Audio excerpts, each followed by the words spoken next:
Talk to me, would you talk to me?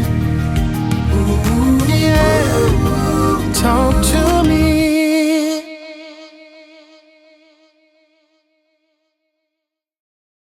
Without a strong foundation, no structure can stand. Well, Michael Manson personifies musical architecture. As a bassist, he's played with the likes of George Duke, Al Jarreau, Tremaine Hawkins, and Vanessa Bell Armstrong. As a teacher and lover of the arts, he, along with his wife Lana, founded their first music school to provide excellence in musical education. We caught up with Mike at the Musical Arts Institute to talk for a bit. Mike, man, Hey, brother. how are you, sir? I'm blessed. Man, How are you? Man, I'm great. It's amazing to be here with you. Oh, man, it's a pleasure. Thank you for coming. Man, it feels like full circle for us. Yes, it is. See, because I knew you. Absolutely. Shorty. Absolutely. So, man, this is definitely an honor for me. As me as well. Man, and just being knowing you as long as I have, Sure. Being around you, like you said, as a young guy, I was smitten by the ability that you have as a child. Man, I was always around you guys playing and in the band rehearsals and stuff. I was always the tag along guy because of what you guys did, man. What you created was so great, and so being here with you today, man, is an extreme honor for me. So Thank you. Let's just jump into the Sure, beat. man. Here's what I know. You were about 14 or so when you picked up the guitar. Sure. Right? All right. So tell me a little bit about when you first picked it up. It's been ages ago, brother. Yeah. But anyway, well, you know, there was always musical instruments around my house. Okay. Grew up in a little town called Harvey, That. just outside of Chicago, and didn't have an interest until, you know, one day I just picked up one, picked up a guitar, and it's like, oh, this is kind of fun. Well, the truth of the matter is that everybody in our house had to take piano lessons. Hated it. Couldn't stand it. It was like, oh my God, I can't. I'm thankful now that my mom made us do it. But I hated it at that point. And I was like, look, I want to play the guitar. I want to play something else. Just get me out of this piano stuff. So that's basically the frustration that led to guitar. Got it. Once I picked up a guitar, it was an acoustic guitar. And then I begged my mom to get me an electric guitar or electric bass.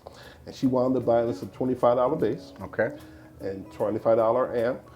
And your brother played and as my well. brother, she bought him a $90 guitar. I was really jealous. But it was a blessing, you know. And once we got those instruments, man, things just started taking off. I was practicing all the time. Wow. All the time. Okay. And just listening to records, picking up on records, picking up on things that I would hear. And and it just blossomed from there, man. Now, your mom and your grandmother are piano players. Correct. As well. Did that influence your playing in any way, though? Even though you didn't really like it. No, I didn't really like it. And I want to say it probably did. But she would always have the latest gospel music around. And as well as classical music. Oh, okay. And then, you know, my dad would have the R&B stuff, you know. Sure. You know, he wasn't going to church. So that said, I mean, there was always music going on in the house. So I guess it did influence me in that the first stuff that I started learning how to play was kind of gospel. Andre Crouch. Okay. You know, that type of thing, you know, back in the day. So is that what, so when you realized that bass was it? It wasn't guitar. Yeah. It wasn't lead guitar, it was bass. It was bass. When you realized that, what immediately did you start listening to? I can almost give you the day. Oh, wow. In 1977, and I had just picked up a record, Al Jarreau's Live in Europe. Wow. Look to the Rainbow. And I listened to that record, it's double vinyl record, and started listening to that record. I was smitten Yeah. And there was a little known guy named Abraham Laborio Huh? was playing. Right. And from there, it was like, oh my God, I need to do this the rest of my life. Wow. And that's where it all started. You know? Wow. Now, I know you went to Chicago State. Yes. Spent some time there. When you actually started playing for artists, who was the first major kind of gospel artist you played for? That's easy. When I got to Chicago State, I started playing with the gospel choir. Okay. Now, I did not go to Chicago State to play jazz or gospel because I Right. was already doing some of that already. Right. I went there to study classical music, but I got recruited into the gospel choir. Okay. And the first major artist that I played with, I joined the choir in September. By November, I was playing with Tremaine Hawkins Wow. How did that happen? through the gospel choir. Okay. So went down to Atlanta and did a big convention. Okay. And the choir was asked to play with Tremaine. Sure. I was like, oh, they need the musicians too, right? Oh, yeah. So we started playing with Tremaine. Wow. Amazing. So, and then, you know, Calvin Bridges was the choir director at that time. So I kept playing with Calvin and, you know, things started snowballing after that. Got it. So you have a bachelor's in music. I did. And you have a master's in music performance. Uh-huh. Okay, so just talk to some of the young guys about how important music education is. It's a move that I've never regretted. Okay. It's one of those things where I believe that God opens up doors, and you have to be prepared enough to go through those doors. Sure.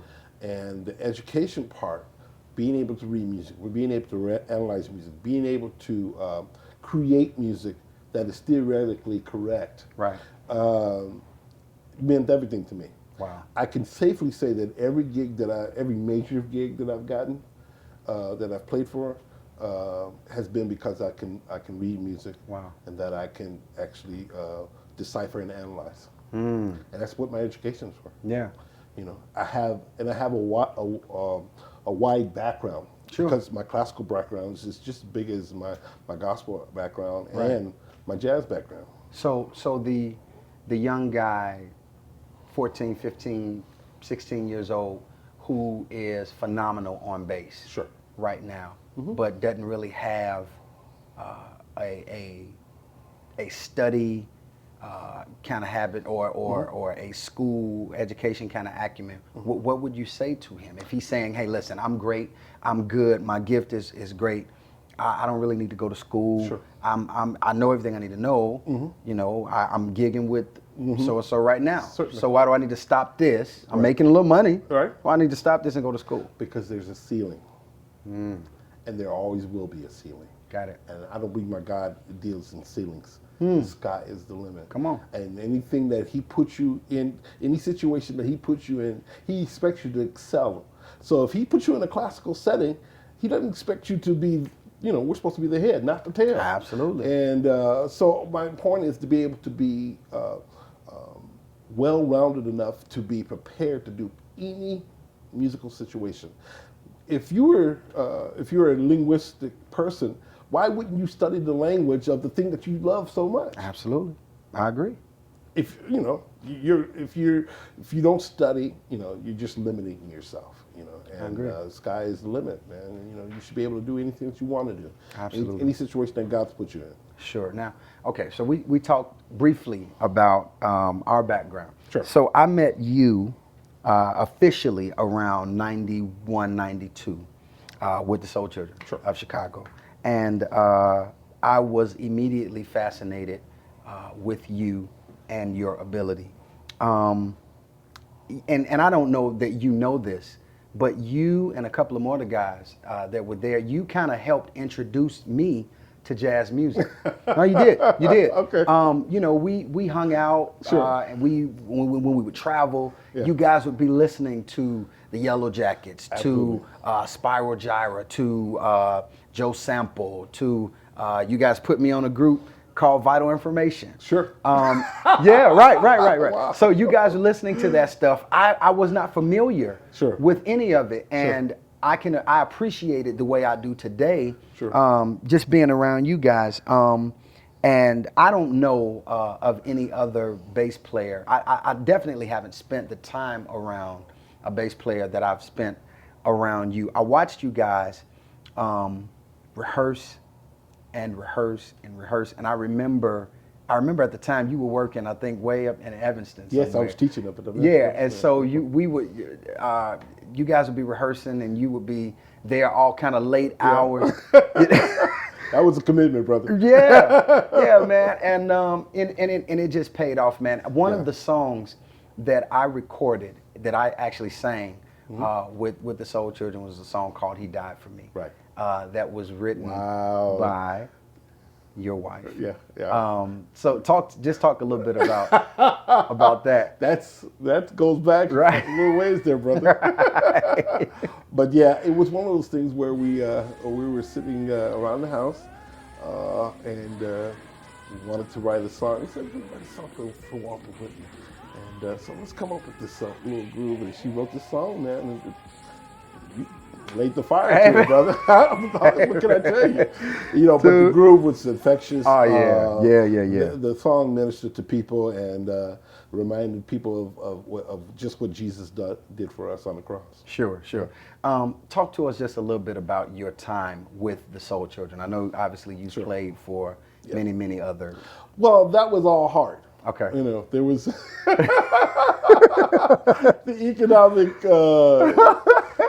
thing was not as great, but but it was all hard, and I just loved my time with them, and it was like being with family. Yeah. And because there would be nobody else who could keep me out till 2 o'clock rehearsing.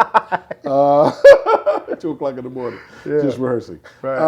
But it was family, and they're still family today. Yeah. Walter Whitman and all the kids. I see all the young singers that were there when I was there, and they're like, "Oh, Miss Manson, hey, Right. oh, man, I was a shorty then, but and the musicians that we, like I said, we became family, and we still are family, and I love each and every one of them. And, but there was a level of intensity that happened there that Indeed. that was such a carryover. In that anything else, you know, we brought that energy to the ensemble, and anywhere else that we would go, we would take that same level of energy because we learned it so well. What's up, everybody? This is Jamie Simon. This is Mandel Braun. Listen, and we just stopped for 1 second to let everybody know that tonight's program, Talk to Me with Jamie Simon, is brought to you by Del Trey Productions. Now listen, Del Trey Productions is a full-service audio and video productions company. Mandel? Yeah, we have a lot of projects in store. We have a Facebook page, so check us out on Facebook. It's Del Trey Productions, just as you heard it. And we got some stuff coming up. Check us out. Yeah, and go and like our page. And also, we want you to follow Talk to Me with Jamie Simon on social media. Go to Instagram, go to Twitter, go to Facebook, like our page. Follow us to stay connected, and so that we let you know what's going on with the company and let you know what's going on with the program, all right? So let's get back to the program. Yeah, we need to get back to this program. All right, let's get back in, all right? We'll holler at y'all later. Have a good one. All right. To date, you have recorded 4 solo projects. Yes. Okay. Up front, Just Feeling It, The Bottom Line, and recently Thumping. Yes. Talk to us about becoming a jazz artist. Sure. Well, it was one of those things where I had reached the pinnacle of gospel music, as it were. Okay. As a bass player was concerned, I had played for the best. Got it.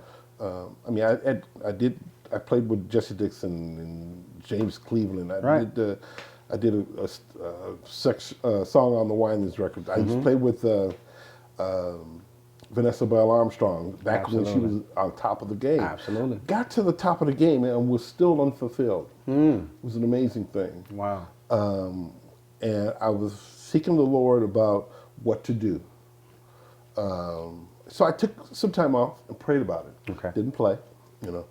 And I had always studied jazz, and but I'd never, you know, I wasn't going into clubs or anything like that. I was like, look, I'm saved and sanctified. I ain't going nowhere. But he gave me a release in my spirit. It was like, you need to do this. This is what I'm sending you. Wow. this is where your mission field is, and you're going out there, and you're going to be me in that genre. Wow.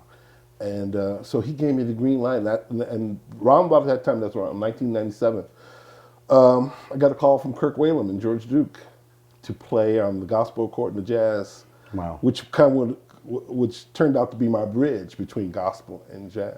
Wow. And that's amazing. yeah. Wow. So that was my introduction to jazz, essentially. Got it.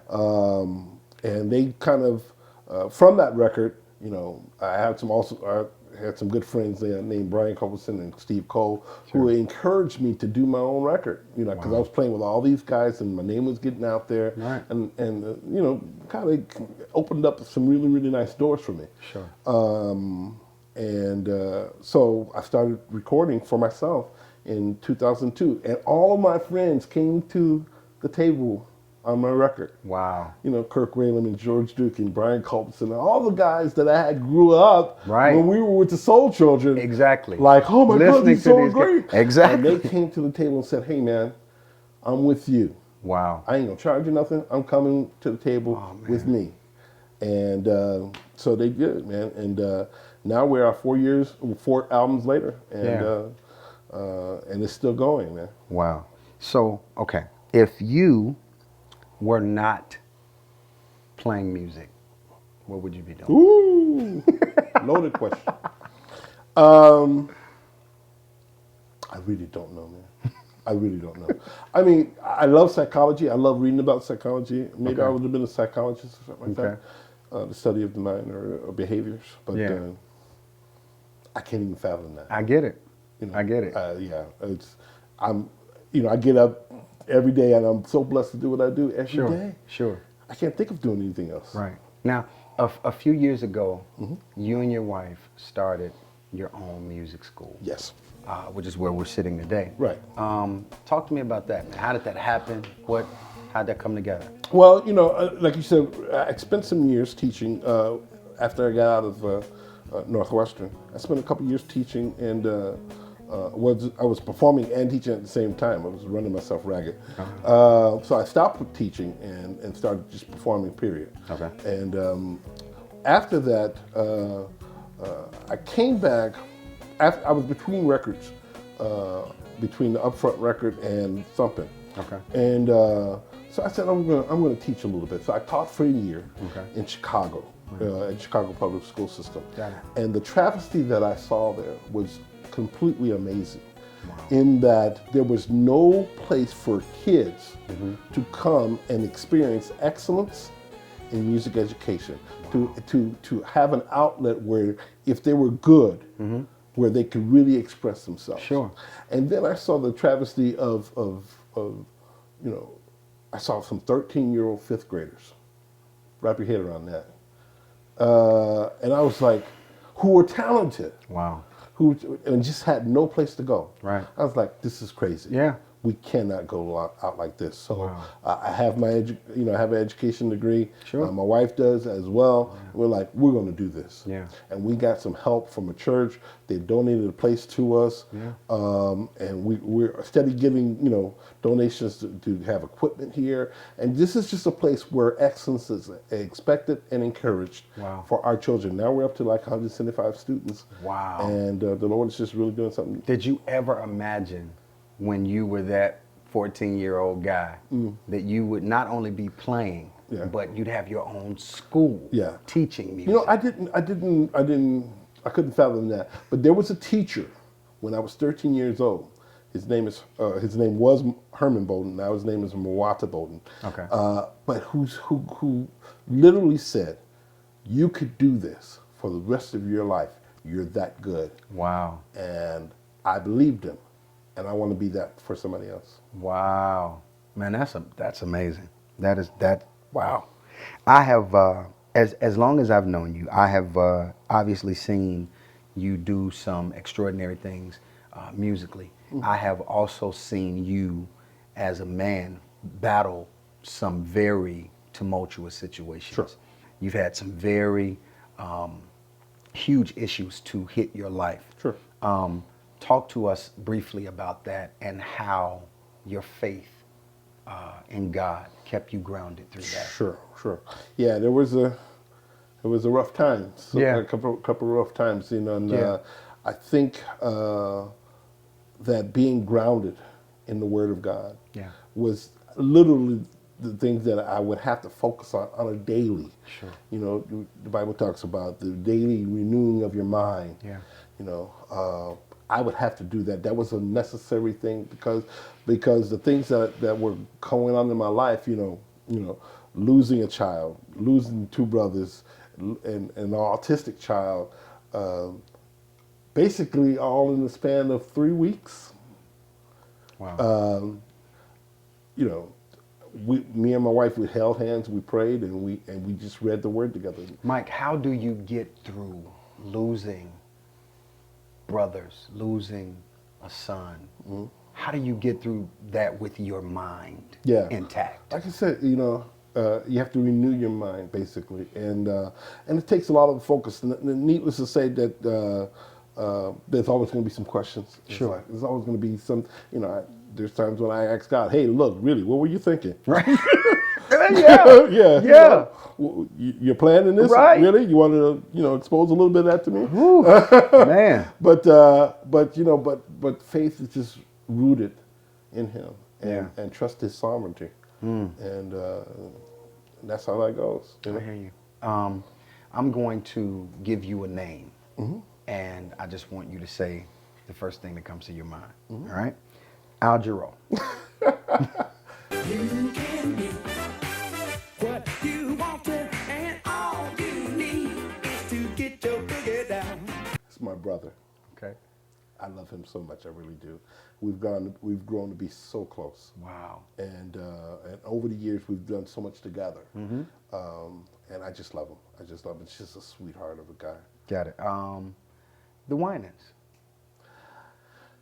Limited experience, but one of the best experiences I've ever had musically. What record did you do with them? All Out. The All Out record. Got it. Jimmy Haslip.